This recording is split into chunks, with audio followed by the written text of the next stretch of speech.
It just says Chet's recording. Yep. Okay. I lost video with you, but that's okay. I think we'll be able to press forward from here. All right. Hey, good afternoon, everybody. Welcome back to One American's Perspective. Today, I have a very special guest, a very dear family friend, Frank Williams, who is a foremost expert on human trafficking. And I'm going to start out with his bio. Typically I haven't done this with anybody else on the show, but Mr. Williams' biography and his background and his bona fides in this particular area, I think bears considerable weight and is worth reading verbatim so that you understand and anybody listening understands the significance of his body of work in this particular area. So Frank Williams is an assistant United States attorney in Gainesville, Florida. He has 30 years experience as both a state and federal prosecutor and is a board certified by the Florida Bar as a criminal trial specialist. For the past 16 years, he has served in the Northern District of Florida's Project Safe Childhood coordinator and human trafficking coordinator. Mr. Williams has extensive trial experience and prosecuted hundreds of felony jury trials, including first-degree murder with the death penalty. His cases have included capital sexual battery, sex trafficking of children and adults, production of child pornography, and enticement of children to engage in sexual activity. He regularly assists in state and federal investigations related to human trafficking and has convicted 21 defendants for human trafficking. He frequently lectures to both public and law enforcement audiences on topics related to human trafficking and sexual exploitation of children. He has provided training at the National Advocacy Center and various U.S. attorneys' offices across the nation. He recently provided training in Cairo, Egypt, to an audience of Egyptian prosecutors on behalf of the American Bar Association. He is the former chairman of the Big Bend Coalition Against Human Trafficking and is founding board member of the Alachua County Coalition Against Human Trafficking. He is a board member of the FDLE Missing Endangered Persons Information Clearinghouse and CDS Family and Behavioral Services. Mr. Williams is also a former Marine Corps officer and decorated combat veteran of the Gulf War. So obviously those are not topics that anybody walking on the street would necessarily have a great deal of knowledge about. And unfortunately, Frank, you have quite a bit of experience in this field because it's so unique and, not necessarily a glimmering or a positive topic that people would want to know about or to discuss or to commit their livelihood to. I think it bears asking. The first question is, how did you find yourself in this career field? Well, Nick, first I want to say thank you so much for the opportunity to speak on this subject. It's something I feel very passionate about, and I would never turn down an opportunity to talk with others and kind of share my experience and what I think is, my knowledge about what's going on with regards to human trafficking, sex trafficking, the exploitation of our kids. It's something that's very important to me, and giving me this opportunity, I'm very thankful for that. My background in this area of the law, it started, I've been doing this now over 30 years. So pretty early on, I was when I began working in state prosecution, and I had a case just a couple of years on board as a state prosecutor that involved the rape and murder of a 10-year-old girl. Her name was Melody Cooper. And after that case, I took about 2 weeks of leave to really think about what had happened in the case. It ended up with a death penalty as a result of what had happened to her. And I realized that this is exactly what I want to be doing. I really feel that the protection of our kids and the protection of the weak and the vulnerable is our highest calling. And since that moment, I've done all that I could to pursue cases of that type. And what's happened is over time, as years go on into years, I started to develop a level of experience and expertise in some of these areas, and others would reach out to me when we discuss their cases. And so that's kind of how this has all evolved. In the mid 2006, Attorney General Gonzalez created a program called Project Safe Childhood. And essentially, that was a network of federal prosecutors across the nation that were assigned specifically to assist in the investigation and prosecution of crimes involving the sexual exploitation of children. And so I was the first district coordinator for Florida, the Project Safe Childhood coordinator. And I've been the coordinator for that program ever since. We also now have a program where it's called the Human Trafficking Coordinator Program. So I'm also the Human Trafficking Coordinator. So in about 2010, I really didn't know a whole lot about human trafficking. Uh, it was, I was very interested in that area of the law and what was going on, but I truly did not have a very good understanding. And I had a lot of what I would consider to be misconceptions about what human trafficking is and how prevalent it is. So I worked with some investigators on the federal and on the state side, and we decided we were going to go at it and kind of look into this and pursue some investigations that were clearly had links to human trafficking. And in a very short time, I would say within months, our eyes started to be open to really the severity of the problem and how extensive human trafficking really has become. Up until that time, honestly, I was just kind of like what I consider the general public to be. I was pretty ignorant of what was happening, and I had all these misconceptions as well.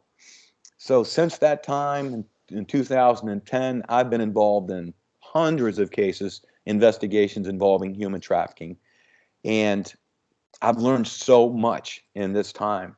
And I've been asked to share my knowledge and experience with a number of different agencies. As you mentioned before, some of the training that I've done in other offices or internationally, but I've also done a lot of training in the state of Florida. I've been involved in the Florida Department of Law Enforcement's training program regarding human trafficking, which is now mandatory for all state law enforcement officers in the state of Florida. And I was a part of a team of, I would say, a couple of dozen people that have the same kind of passion that I feel about the severity of this and the need for us to pursue this and better understand it and do all we can to stop it from happening. And what I've come to the conclusion of is, it's a lot easier to keep a window from being broken than it is to try to put all the pieces back together again once the glass has been shattered. And so very often what we do in law enforcement is we're trying to put all these pieces of broken glass back together again. Mm-hmm. And we're investing all these resources and saying, okay, who broke the glass? How are we going to put all these pieces back together again? We use all these resources to do that. When Mm-hmm. if the glass hadn't been broken to begin with, we wouldn't have to deal with any of that. So that's kind of putting it in the simplest terms. Mm-hmm. What I'm saying is that we've been doing this the same way. When I say doing this, trying to stop human trafficking, prevent it from happening, we've been using the same techniques and the same approaches since the dawn of man. And here we are today. It's just as bad, if not worse, than it's ever been before. So what we have to see is that we're using a reactive approach to the problem. So we're coming on these situations where something terrible has already happened. We've identified who the victims are and who the culprits are, the defendants, Mm-hmm. and we try to bring them to justice, and we try to restore these broken people and give them some semblance of justice and normality in their life, which is so hard to do. So that's a reactive approach. So Right. we've got to change that approach to a proactive one, where our energy and our resources are more focused on stopping this from happening. Mm-hmm. And that is not really what I do in the field of prosecution. We don't do a lot of proactive work. It's essentially is by definition a reactive line of work that I'm in. So Right. that's why when I have the chance to speak, to a large audience like here today, that's exactly what I want to be doing. I want to improve public awareness. I want people to understand what is happening, and I want them to be able to take the steps that are needed to stop human trafficking from occurring. Right. Well, I hope you being on here today helps to achieve that end state in a minimal amount of time. You made me think of my father was a police officer in law enforcement. And he always said, cops are historians. They show up after the damage has already been done, much akin to your glass has already been broken analogy. And I'm happy to hear kind of a paradigm shift uh, emanating from kind of your style and your thought process here of prevention. An ounce of prevention is worth a pound of cure. I have a lot of questions, just 3 or 4 that popped up that I didn't have in my notes based off of what you just said. So I'll try to hopefully answer them in the overall encompassing questions that I had already sent you, and feel free to kind of go down whatever rabbit hole you see necessary. So being that we're all admittedly ignorant, I mean, you said yourself up until about 12 years ago, even within law enforcement and a student of the law, we're relatively ignorant to at least the severity of the problem. And I've heard many great people say in different aspects of life, the first step to solving a problem is to fully understand the problem. So in order for us to help better understand, maybe not fully understand in just, an hour or 2 hour long conversation, to better understand the problem, putting our egos aside and recognizing that we probably know nothing, myself included, about this. Like, what is human trafficking? That's the question one. And then part two of question one, B, I guess, of question one is, how prevalent is it actually in America today? And if you can talk at the state level, certainly with your home district in Florida, and even at the federal level, national level within the U.S. today. So, what is human trafficking, and how prevalent is it in America? Subject section in Florida today. So human trafficking, well, first off, it's gone by many names throughout Mm-hmm. history, and the one that I think I hear people most commonly refer to is modern day slavery. Mm-hmm. So we mean slavery, we know, has been with us again since the dawn of man. And human trafficking is essentially a form of modern day slavery. But the definition of human trafficking, the legal definition under federal law, essentially is the use of force, fraud, or coercion to cause someone to uh, provide labor or services or commercial sexual activity. So Mm-hmm. that is kind of boiling it down to the salt. That is the legal definition. Now, there's a Okay, lot so of, go ahead. I'm sorry to interrupt you. There is a legal distinction between human trafficking in terms of sexual trafficking and in terms of all other categories. Like, is that how it's seen, or are they all pursued kind of under the same umbrella? Well, again, they all involve that use of force, fraud, or coercion. Okay, And when it involves labor or services, that's we call that labor trafficking. labor And then trafficking. Okay, yes, and then when it involves commercial sexual activity, that's when we're calling it human, or excuse me, sex trafficking. okay. So you have initial umbrella is human trafficking, equivalent to modern day slavery, and then underneath that you have labor trafficking, goods and services, and then sex trafficking, in the name. Is that fair to say? Yes, labor and services, and then the sex trafficking. And then the sex trafficking, you can break that down even further. Okay. That little simple, essentially, you have child sex trafficking, and then you Hmm. have adult sex trafficking. Okay. Is there sorry if I'm going to head up too many questions, but I'm just curious. Is there like an international standard for child trafficking based on, I guess, the legal age of consent differences internationally, or is it just 8? And that's maybe too creepy of a question, but I'm just curious. Well, no, and in the U.S., it's if it's they're under the age of 18, Okay. so they're then when they are legally a minor. Gotcha. By the way, I said force and fraud and coercion are Hmm. necessary for. That's not true for children. You don't have to coerce or force them. I mean, a child cannot consent to Correct. engage in commercial sex. So if you have a child victim Hmm. that and that's involved in commercial sex, Hmm. another word for commercial sex, by the way, prostitution. Hmm. It's essentially the same thing. If Okay. you have a child involved in prostitution, that is per This is human se trafficking. child sex trafficking, human trafficking. Yes. Gotcha. Okay. Thank you. That I didn't know that distinction. That helps kind of draw the line. So now that we know at least textbook definitionally, how it is. I'm sure it comes in a multitude of different ways. Like, how prevalent is it in the U.S.? Like, this is probably the question that maybe I don't really want to answer, but I'm going to try to be brave and do it anyway. How prevalent is it in the U.S. today, Frank? So I think again, that's another misconception. Is a lot of people think that this is a problem involving like international victims that are being brought here and that are being exploited, and that that we're talking about people from a foreign country don't necessarily speak English or speak English well, or may have Mm-hmm. some illegal status here in the United States, or or the child is being victimized that's being brought here from another country, and that's far from the truth. That is far from the truth. That's the vast majority of the victims in these crimes are people right here. A lot of them are in our own neighborhoods, in our own communities. So it to say ask how prevalent it is, I would say, well, let me just say this much. I've got my cell phone right here with me. Mm-hmm. And then, so right now, I could go on my phone and I could have a person delivered to my home in an hour. And I could do that, I would say, pretty much anywhere in the continental United States, right? Or in the United States. I mean, that's how prevalent it is. It's everywhere. It's occurring all the time. It's happening as we're talking right now, probably in my own very city. I'm sure that it is.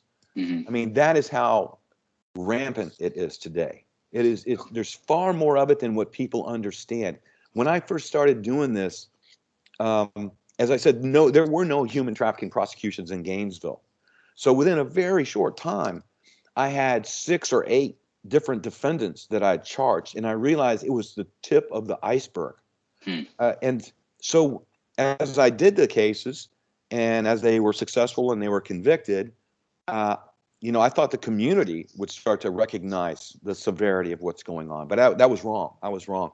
And so I have a shirt that I wear very often because it basically it talks about human trafficking, stop human trafficking, and I can recall I stopped at one of the local stores here, and someone saw my shirt, and they're like, "Wow, yeah, I really believe in that. I can't believe what's happening to all those kids in Africa." And I said, "What?" I said, "Do you know that I've convicted, at that point, maybe 12 different defendants of human trafficking, sex Hmm. trafficking right here in our community?" And they were like, "What? No, no." I said, "Yes, that's what people that I have personally convicted right here in our city." And I really can't explain the lack of awareness in people and the fact that this is something that's happening all around us right now. And the cases are being made. If you look on the internet, if you look on, any of the news, you're going to see these cases again and again and again. This is not make believe. I mean, Right. this is not fiction. This is not fake news. This is really happening. And to your point, it's interesting. I mentioned to a buddy of mine I was talking about that I grew up with about. We were just reminiscing, and we were talking about our old school, and I thought we lived in a very nice school, good area, good families, and apparently either it wasn't or it's gotten progressively worse in the last 15 years. And he was saying just a girl at the school was showing a girl, again, this is a student, so a minor, as by your definition, unable to consent. She was showing, how do I say, inappropriate, scantily clad sexual photos to uh, I guess, a school resource officer, I think, or somebody that was employed by the school, kind of showing off to them, which is weird enough in and of itself. The school official kind of took note of it and reported it. Come to find out, this girl's parents, I believe her biological parents, could have been his step parents, either way. The people supposed to be looking out for her, were grooming her to sell her in the near future in the sex trade. This is an American student in an American school in a what I would consider a safe neighborhood, a safe school district. So it does seem to be one of those things that we need just open our eyes to be able to see, the reality behind the reality that we see every day, which is kind of the intent of me doing these shows, is to discover the truth of what's really happening. Do you have any level of statistics or anything like that would help drive home? I know you have your anecdotal kind of personal experience in terms of the number of defendants that you've prosecuted and convicted. Is there what is the national database look like this? Like what sort of picture can we paint with those that might help people understand kind of how bad the problem is? Well, first off, when it comes to statistics regarding human trafficking, those are going to be based on prosecutions and successful prosecutions. And Mm-hmm. as I've already said, the very limited effort is being made in that area of investigation and prosecution. Mm-hmm. So I think, although there's some great work that's being done, the numbers are not going to be honest regarding the severity of the problem. So really, Okay. you have to dig down a little deeper to really get a grasp of how bad is this. One way you can do that is if the Department of Children and Families here in Florida, they provide services to high risk children. And so those kids are often identified as is this kid a potential victim or of human trafficking, of child sex trafficking. Mm-hmm. And when if you go to DCF and you look to those numbers, you are going to be amazed. I mean, there is a huge number of children that have been identified by DCF as being victimized or potential victims of human trafficking. I mean, those numbers are staggering. I can't quote them for you now, but I will tell you they're extreme. But I can give you some numbers that have been well established Okay. and that are directly linked to this. Did you know that 1 out of every 4 girls in America is going to be sexually victimized by the age of 18? Hmm. So 1 out of every 4 girls. So if you crunch the numbers down there, it's somewhere around 250,000 girls a year in the United States are being sexually victimized. And just for clarity's sake, do you have an operational definition of sexually victimized? Well, I mean, that's going to be non-consensual Okay. sexual activity, or it could be something as severe as lewd and lascivious assault, sexual assault, but some kind of sexual contact with the child. Okay. Wow. Okay. And so I don't know about you, Nick, Mm-hmm. but as an American, as a patriot, if you Mm-hmm. told me that there was going to be one kid sexually victimized in America, that would be too many for me. Mm-hmm. One. But when I hear not tens of thousands, but hundreds of thousands of kids in America are being sexually victimized, wake up. Mm-hmm. Wake up. And this isn't something that just started happening, folks. Right. This is something that's been going on for a long time. And if you consider using a capitalistic mindset, what are the repercussions financially for us of all these persons who are being victimized and all the impact and effects that it's having on them and their relationships with others? Yeah. It's I Yeah, mean, and that's it just I doesn't make any sense. I really I know that was generally a rhetorical question, but I really liked the glass analogy you gave earlier. And in my mind, that carries forward when you're talking about, the second, third, fourth, fifth order effects of the damage these kids is doing purely from like a consequentialist state of view, not to mention that it's just morally wrong to do that to a child. Like putting that aside for a second.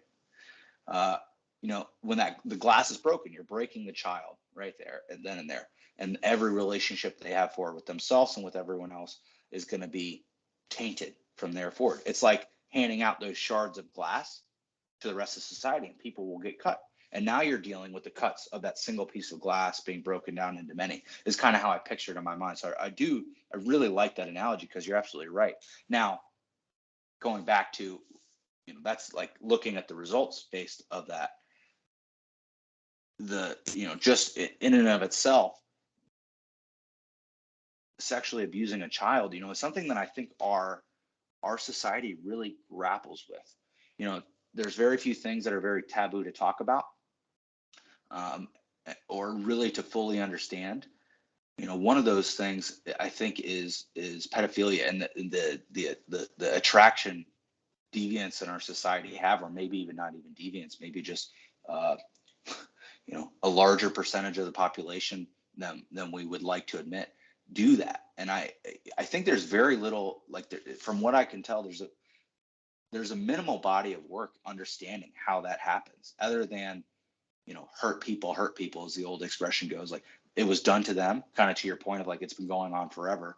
How do we how do we break this cycle? I know those are hard questions to answer. Just some things that are going through my mind as you're laying out kind of the nature of the problem in front of us. I don't know if you have anything to add based on those kind of off the cuff remarks. Oh, I could add a couple of hours of discussion Okay. on the remarks that you just made. I truly could. And so I want to just kind of focus in on what I personally think are the most important aspects of what you just said. Okay. First off, I want to say this. Some who are listening may say, Frank, you're talking about child sexual abuse, but we're talking about human trafficking and sex trafficking, and there Yes. seems to be some distance between those two things. Well, let me Hmm. tell you this. So in my work, I have personally spoken with dozens and dozens and dozens of women involved in commercial sex. In other words, prostitution. Hmm. And I have never met a single one that was not sexually abused as a child. Mm. Not a single one. And yet, okay, so they're being victimized 12, 13, 14 years of age, okay? And by the time they reach the age of 18, they have a whole history of sexual abuse. But when they Jeez. become 18, right? Hmm.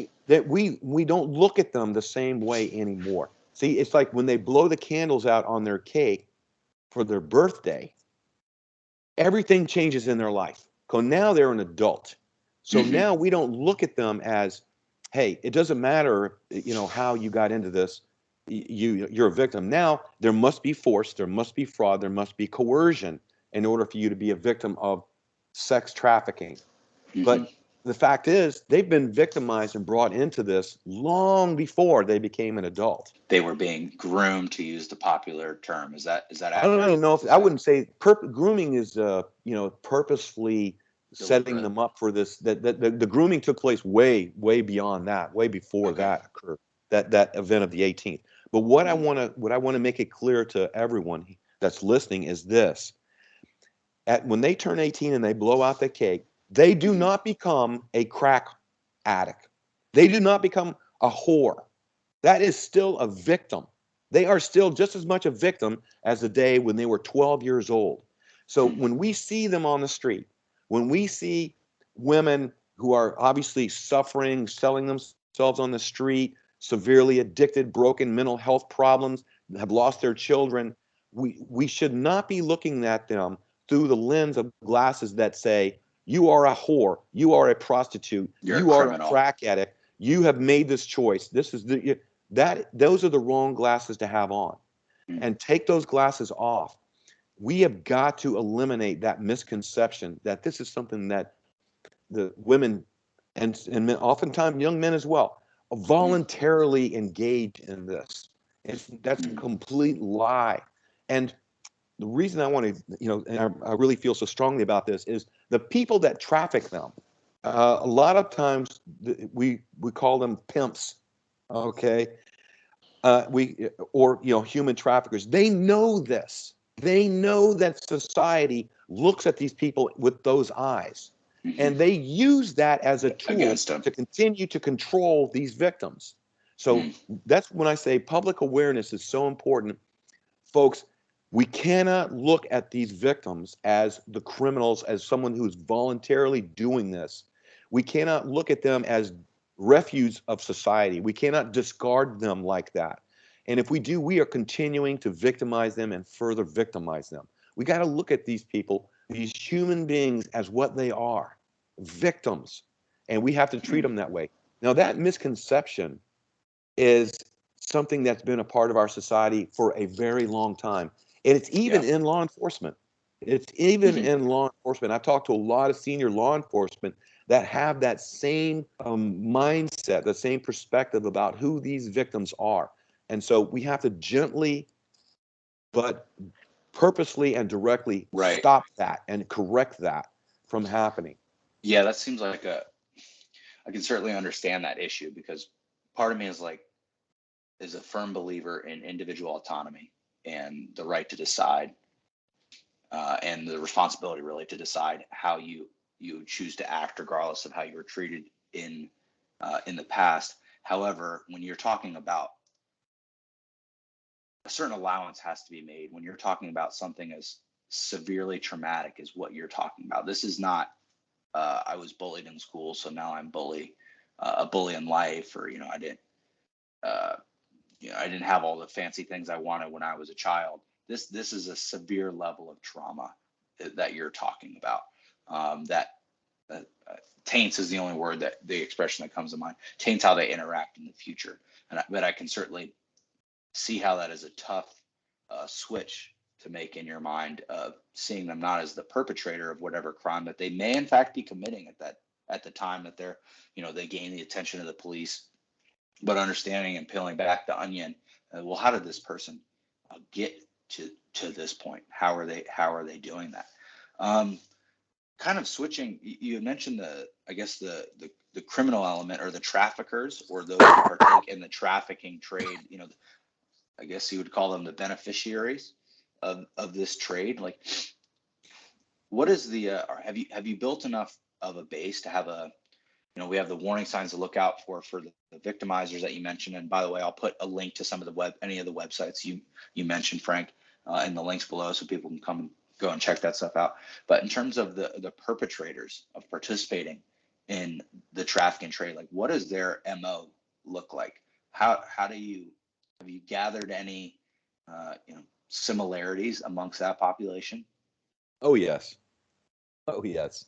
So let me break it down. All right. Mm-hmm. First off, and this is kind of the way we come about our investigations. And let me just explain it this way. Human trafficking is a business. You have to use it, you have to investigate it using a business model, a business approach. You have to see it for what it is. First off, you have a market, right? Okay. In this case, let's just say let's just talk about sex trafficking. So the market is commercial sex, right? So by the way, that's $1 billion industry. So commercial sex, you have the product, which is the victim, generally young women or Mm-hmm. or even children. So, and then you have the buyers, right? So that is predominantly men who are pursuing sex, want to purchase sex. And then you have the business owners, and those are the traffickers. So the traffickers have a product that they are marketing to the buyers. And Mm-hmm. that's the way that this business works in its simplest form.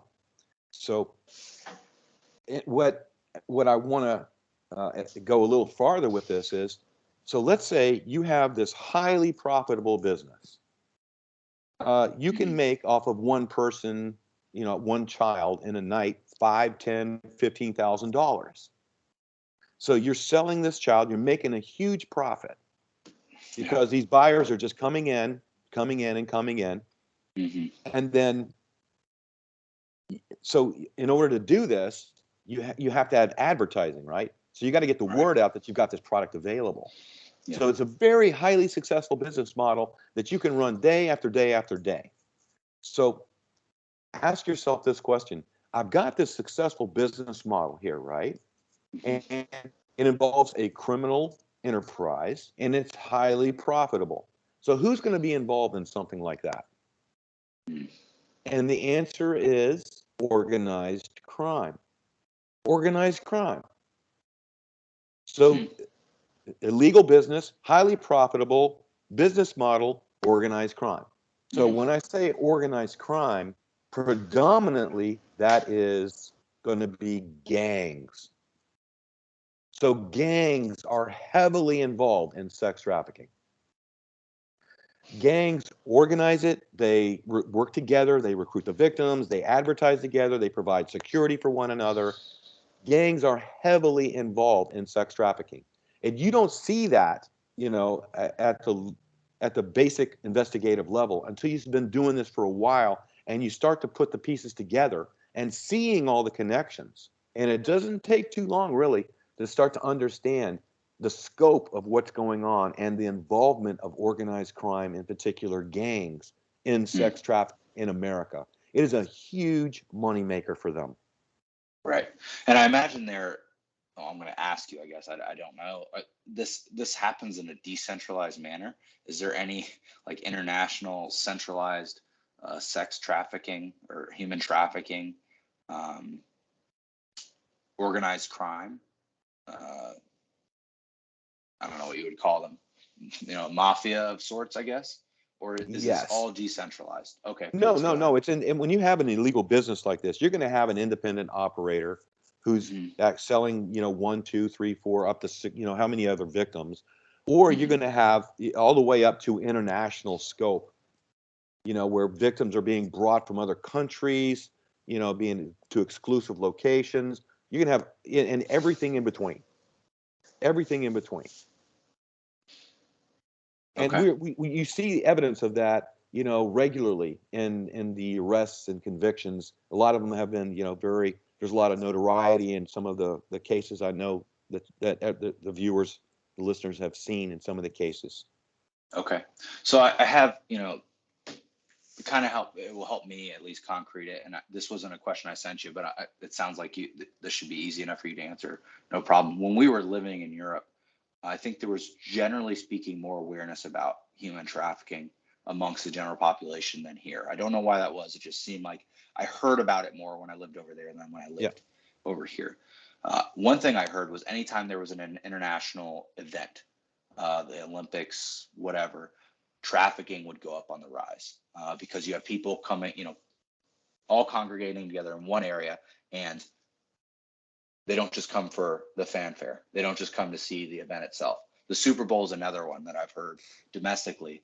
Uh, the rates of drug traffic, or excuse me, sex trafficking rise. I'm sure drug trafficking, I wouldn't be surprised if it does as well.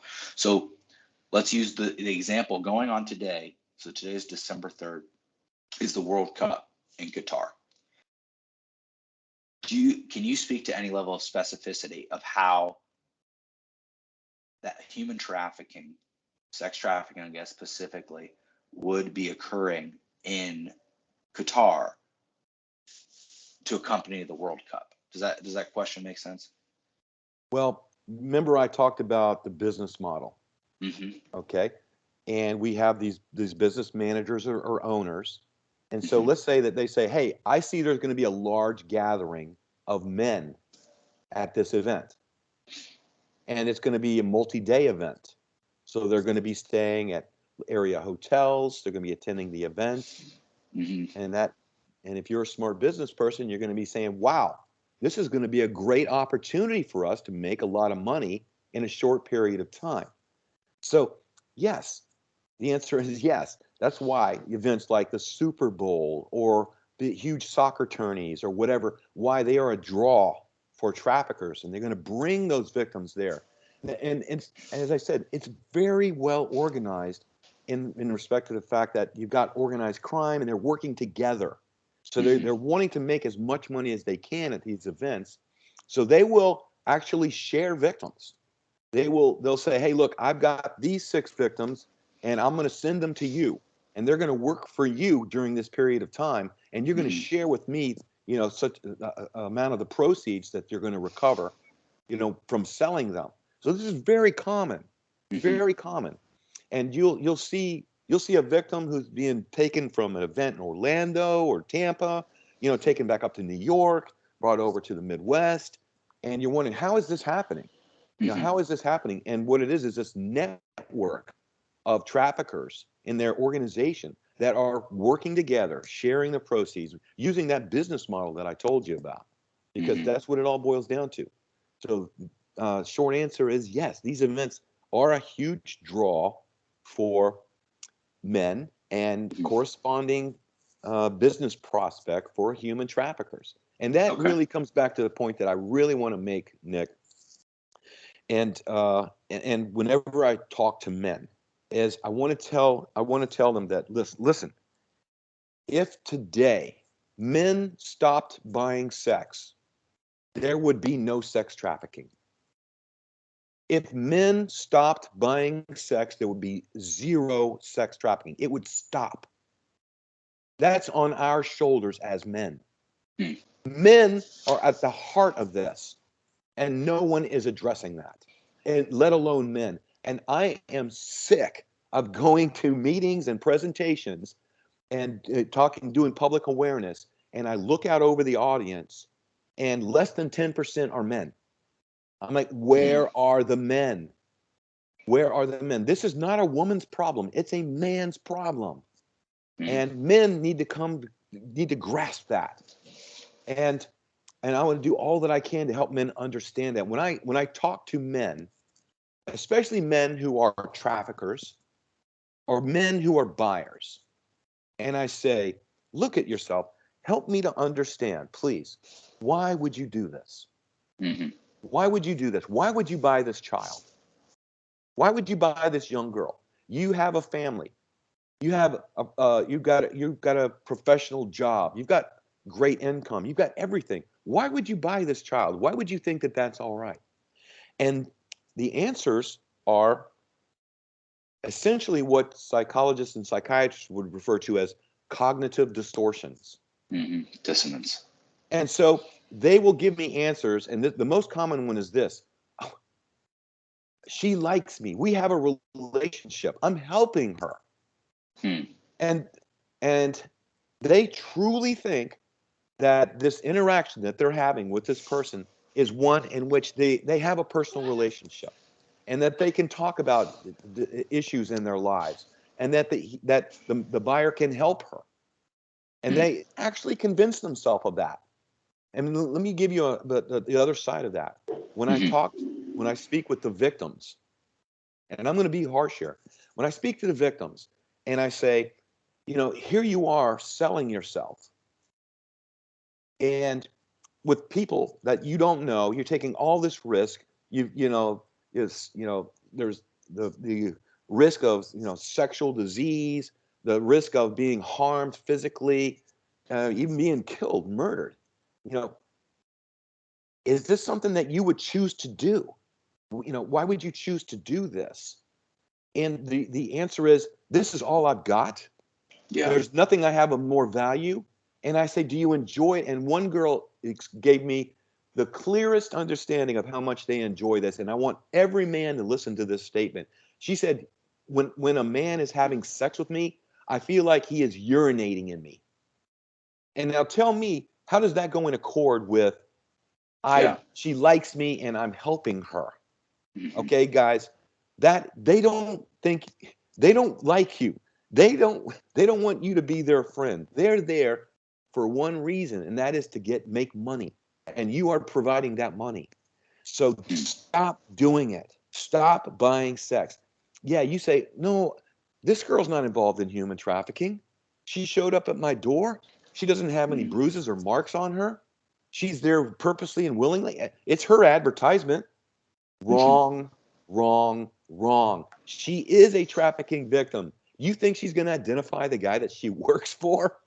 Do you think Mm-hmm. that she's going to share all that information with you? No, you are lying to yourself. She is a victim. She is a victim. This isn't something you are not showing your appreciation for women's independence and their ability to make decisions in their own life by supporting her in her career. That is a lie. What Mm-hmm. you are doing is you are participating as a buyer in human trafficking. And I take great pleasure in prosecuting buyers, Hmm. because when you buy a human trafficking victim, you become part of human trafficking. And Yeah. by You the way, perpetuate the cycle. you are looking at 10 or 15 years minimum mandatory in federal court. And Mm. so that's a harsh reality.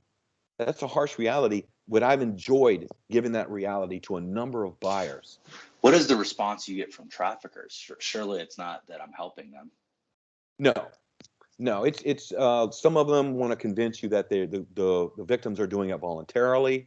Mm. That's most often what they would say, but Okay. but the vast majority of them, they plead guilty because they know you cannot rationally explain or justify what they are doing. In a lot of these instances, we have really the proof is so strong. Mm-hmm. When I have a video of someone, slapping, punching, ripping someone's hair out, sodomizing them, putting out a cigar on their back. I mean, it's when it comes to force, that's pretty much irrefutable. Mm-hmm. So you don't hear much from the traffickers other than the fact that this is something that they're doing for the purpose of Right. making a lot of money. Yeah, That's and the individual rights of the person that they're trafficking be damned. It's the cost of doing business is yes, essentially what you're saying. they are master manipulators. When you see women who are addicted, generally what has happened is the trafficker, that is their, not only is he their trafficker, but he is the person that's providing them their drugs. Yeah, Okay. So, to get. and do you think they get a great deal? So they've got this addiction. Let's say they're addicted to opioids, and Mhm. they've got to have this drug. Uh, and so Physiologically, not they've just. got to have it, and they're willing Yeah. to do anything for it. If you Mhm. understand addiction, which many people do not, the power of addiction. Basically, they look, I will sell my soul to get the drugs that I need, and say, okay, I've got the drugs that you need, but in order for you to get these drugs, here's what you've got to do for me. So you're not going to see that, Mhm. when the buyer isn't going to see that, the fact that this young person is being controlled in this manner. They're not going to witness that at all. There are clues, though. Mhm. There are clues, and a lot of times, the visible clues. One is, well, of course, when they've been physically harmed. A lot of times, I've seen women with broken noses, black eyes. As I said, they have chunks of their hair pulled out when they, Mhm. when their trafficker is using force against them. But there are other subtle clues, and one is tattoos and body markings. Mhm. So if you look at the arms, the neck, back, a lot of Mhm. times you're going to see these marks and these tattoos, and they have meaning. And especially if gangs are involved. So those markings are It's a saying cattle that, brand. yes, they're saying this person is associated with such and such a gang, Mhm. and that's actually something that the victims use to help keep themselves safe. Is when they belong to a certain gang, that gang is going to provide them an element of security, because you have to see, we talked about businesses. So Mhm. let's say you have a business on one side of town and it's very profitable, and I have one on the other side of town that's very profitable, but you're kind Mhm. of leaning in on my business and I'm kind of Yep. leaning in on your business. So we've got this friction going on, right? So Right. that's competing gangs. And who's in the middle of that is these victims, because they're the Mhm. ones who are out there in the public. So I've seen victims who are called in and targeted by one gang, and they'll show up on call, and terrible things will happen to them. Not sometimes not short of death, and that's Mhm. because they want to eliminate this competition that's taking place between the gangs. Like, you're coming in on my market, and I'm coming in on yours. So gangs essentially start to work it out where they, like, this area is your area, and these girls or these victims are my, Yep. and all of Yeah, that. That's all that going makes on. sense with the business model idea is that there will be somebody will step in to regulate, uh, and in criminal enterprises, criminals step in as the regulators. That makes sense. Um, when you're talking about kind of identifying and the marks are here, like when it comes to the marketing, that these guys can't just go around and and advertise on the 5 o'clock news spot that they're selling girls at half price. How does that? What are some warning signs to alert John Q. Public that some of that might be going on or around them, other than to just drive down the neighborhood, the seedy neighborhood in every city where they know those women are going to be, or those I guess victims, as you put it, are going to be. What are some warning signs that we can look in to make us aware of where this is happening in our everyday life? Okay, irregardless of warning signs, let me make this clear. It's happening in your community. I don't care Mm. where you are. It's happening right now. You don't need a warning sign. It is happening. Now, you can go on any commercial site. The most common ones are escort service sites.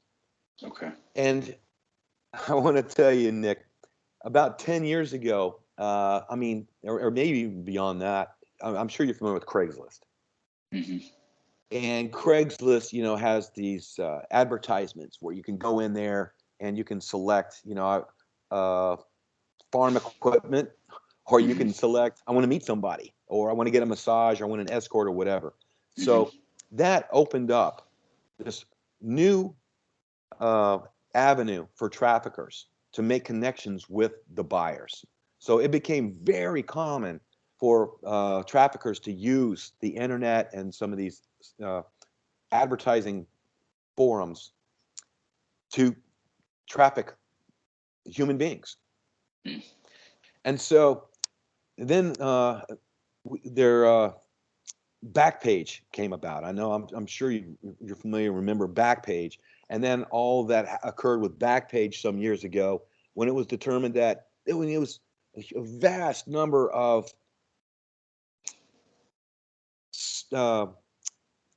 of the people that were involved with Backpage were actually buying, other persons through in prostitution or human trafficking.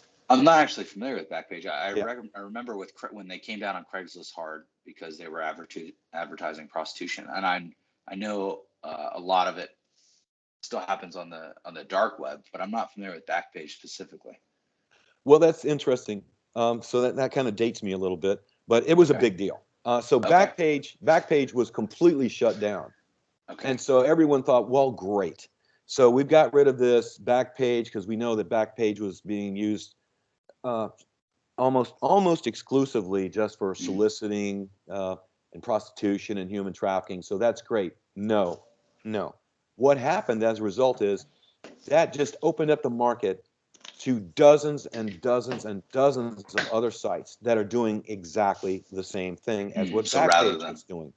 rather than all being consolidated in one spot, now So it just they're opened up fractured. this, and so just like I said, a business model, one business is removed, and they basically almost had a monopoly on this, but now there's all these other businesses. So Mm-hmm. what really is disheartening to me is the ads that were on Backpage. I saw those ads. The ads that were on Craigslist, the ones that led to the victimization. When I Mm-hmm. look at those ads today, I am sick. I mean, prostitution today in America is completely out of control. The sites that used to be a little bit more clandestine regarding what was actually going on, today it is wide open. There is no question that people are being sold on the internet today. You can go to site after site after site, and they are right there. They're telling you what sexual acts they'll perform. They'll tell you how much money they're going to charge you for it. It is incredible to me that it is Mm-hmm. that rampant and uncontrolled. Okay. I don't want to name the sites right now. I don't Okay. want to do that here on the air, but I want Mm-hmm. to tell you that there are very, very many, and it doesn't take much. A simple Mm-hmm. search on the internet, and you're going to start to find these sites. There are even sites that allow you to grade the victims and the sexual acts and their performance. We'll leave a Yelp review for the. Yeah. And that's really happening. That is Mm. really happening. Okay. So, what are we going to do about this? Mm. What are we going to do about this? I have come to believe, this is purely my opinion, that America is suffering from a very serious sexual dysfunction. Mm. And I don't know where it's going. When I'm sure you're familiar with the word obscenity. We Mm. used to think about, what does that word mean? What does pornography mean? Mm-hmm. Obscene material today is rampant. When I was a younger, it was quite a while back, but you would never see the things that I see today. Certainly that our kids are being exposed to. And you got to ask yourself, what are the ramifications of this? Their exposure to this material, constantly being barraged with it. And it's not going to be good. It's not Mm. good. Yeah. It is altering our society and our perception of how we see one another. Mm-hmm. And that's true. That is really happening. It's Yeah, very I think troubling. you're right there. The one thing talking about the desensitization of that stuff, uh, kind of devaluing or dehumanizing somebody. Um, and this is gonna seem initially like it's unrelated, but I think it's similar. And just bear with me. About Colonel Dave Grossman wrote a book on killing years ago. I don't know if you've ever read it. Um, about how the psychological cost of killing and how the military in Vietnam, the U.S. military in Vietnam, uh, finely tuned how they train their soldiers to be able to take off their natural inhibitions against killing human beings to make them better killing machines. And one of the techniques that was broadly used was desensitization. So they made them look at the enemy as less than human, which is exactly what it sounds like is happening with this uh, sex trade and the desensitization in our society to see other people as less than human. And therefore, when the time comes, they're willing to pay money to do whatever to that person because they see them as less than human, whether it's to partake in the consumption of that or to buy and sell people like you would as cattle. And I don't think it is a stretch. I fully believe that, the bombardment that we have in our society of quote unquote obscene, and probably have a whole conversation on what constitutes obscene, has the same effect, which is to desensitize people to other people's pain and their individual sovereignty, and makes it easier for them to take advantage of other people. I think that's a good segue to the last question I have is, we've touched on a few things, but I'll give you a chance to foot stomp them here. What can we do? Like, what if we can agree that the exploitation of a human being against their will, especially exploitation of a child in sexual acts, which, as you pointed out, they can't give consent to that. We recognize this as a society legally and morally that they cannot consent to such an act. If we can all agree that that is not a good thing, and there are very few things I think most people, however you affiliate yourself politically or morally, or religiously, spiritually, like most people when they're using this can say that that is morally wrong, but still we have it going on, which you talked about the cognitive dissonance. What can we do to stop this? And that's I guess the $1 million question. So, wow, you made some really good points there, Nick, in the lead up to your question. Let me say this to begin with. This is not a religious issue. This is not a political issue. This is not even really a moral issue. This is about who we are as human beings. This is about our future as a humanity. We're talking about the weak and vulnerable in our society that are being victimized.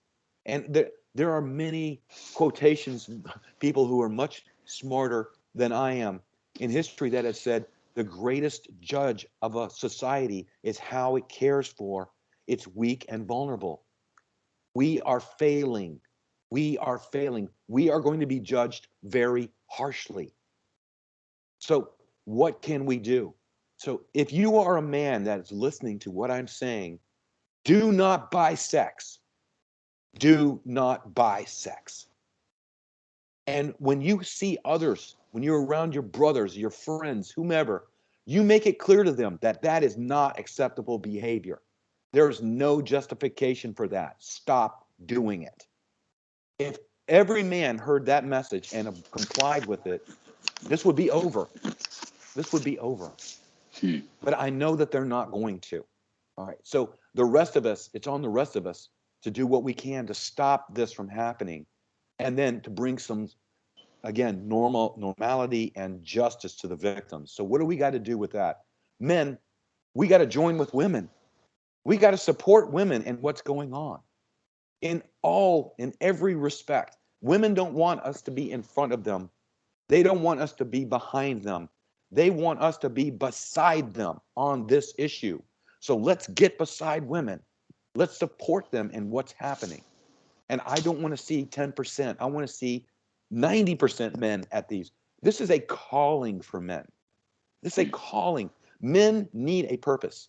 We have this innate desire to be the knight in shining armor. We need a purpose in our lives. What greater purpose, men, could there be than to stop this from happening to the weak and vulnerable? Let's get up and do something. So regardless of who you are, what your gender is, doesn't matter. There are so many ways that you can help stop this from happening, and you can help the victims of this. One is on the reactive side. We need services for victims. We don't have nearly sufficient services for women who are caught up in human trafficking, the survivors. And they need such restorative services. First, they need stabilization, then they need restoration. Hmm. And that is a complicated issue. We need more facilities, more housing for them. We need more addiction services. We need it across the board. Women, children, all of it. So anything you can do to support that effort, anything you can do to prevent a child from being victimized. So that what that means is programs, simple programs where you mentor a child, big brothers, big sisters. I mean, here in Gainesville, we have CDS Behavioral Services, and there's shelters and their programs there. I mean, there are so many such programs. If you are helping a child, if you are mentoring a child, you are having an impact on human trafficking. You are either helping a potential victim, or you are talking with someone who's a potential trafficker, who's going to Hmm. not take that lifestyle, who's going to take a Hmm. different lifestyle. So there are so many ways to come at the issue of human trafficking. I know there are a multitude of task forces that you can reach out to. There, in the state of Florida, for example, every district is required to have a task force. So we have the 8th Judicial Circuit Task Force right here, and that's covering North Central Florida. Anywhere in Florida, there is going to be a human trafficking task force. Simply go online, search your community for the area, and then find out what that task force is. Why is that good? Because it's going to have a collection of all of the different service agencies in your area, all the law enforcement agencies that are working towards this. And so if you want to volunteer or help or support that group, there you go, right there. And when we're dealing with our political figures, talk to them, tell them how important this issue is. Ask them what are the efforts that they're taking to do something about this problem, and support them whenever they take the steps, political steps, legislative action to make the necessary changes. All of that, there's nowhere really that we don't have a need in the area of human trafficking. There's nowhere you can be bombarded with statistics. You can go online and read more and learn more about this. But the warnings, we don't need warnings anymore. The warnings are, it's here, it's happening, Hmm. and we need to take action to stop this from occurring. We need to talk more about it. We've got to be more open about this. We've got to be more engaged with our children in their schools, in their education. We've got to provide better support to kids that are essentially high risk, who are the ones who are the greatest potential to being victimized or even becoming a trafficker. You have to ask yourself, what would lead someone to become a trafficker? You know, we are all born into this world as babies with nothing. Every single one of us. And when we step out of this world, we're going to leave with nothing. What was it on the front end that led this baby to become a trafficker? And we have to understand that. We have to understand what was it in there. They weren't born with a promise of becoming a human trafficker. So how was it that they became that? And Hmm. if you look closely at it, you're going to see the environment that they were raised in is what styled them to become that. It wasn't necessarily like a choice that they made. It were led into that area. They were led to become that. So we got to stop that. We got to shut that down. We have to prevent that from happening. One way to do that, our society promotes the commercial sex. We glamorize it. We make movies and films about it and say how wonderful it is. We have programs on TV, pimp my ride or pimp this, or it's like we glamorize people who are involved in all of this. And the truth is, by doing that, we are actually contributing to this problem. Those people Hmm. should not be glamorized. We should expose them for what they are. They are exploiting other human beings for money. I don't care how much money they make. What they are doing is despicable. They disgust me. when I see them. When I see people emulating them, especially young people, it makes me sick. And I tell them, do you know who this person is? Do you know what they do and how they got all this money? By hurting people, either by selling poison on the street or by selling people. Is that what you want to be? Right. Is that what you want to be? And we even do it in our music. We even do it in our music. So let's just, hey, let's be honest about it. You know, I'll tell you what, young people, when I speak to young people today, they love the truth. They love hearing the truth. And if you feed them a line of bull, they see right through it. But when you're honest with them about what's going on and what's really happening, they relish it. They just eat it up. And that's why I love to speak to young audiences about these matters. And I love to listen to their questions. And I ask myself, how could they not have an answer to that question? Because we're not giving it to them. Let's be honest with our young people. Mm-hmm. So that again is part of the public awareness and prevention, is helping young people understand what are the dangers and what does it mean to be a trafficking victim. It's not a glamorous lifestyle to be a prostitute. It's not, we make it look like it's a party fun lifestyle where you hang out with super cool people and, dance and do whatever drugs that we want. And it's just wonderful and fun. And the reality is it's nothing even close to that. Generally, for the most part, it leads to one place: death, death, and suffering. Let's be honest about it. Let's just Mm-hmm. expose it for what it is. I don't under. It's really hard for me to understand why we can't be honest about it, but we are not. Um, a lot of it has to do with what you kind of mentioned earlier on in our conversation about people just kind of turning their heads from it or turning a blind eye. We don't want to believe that these things are happening.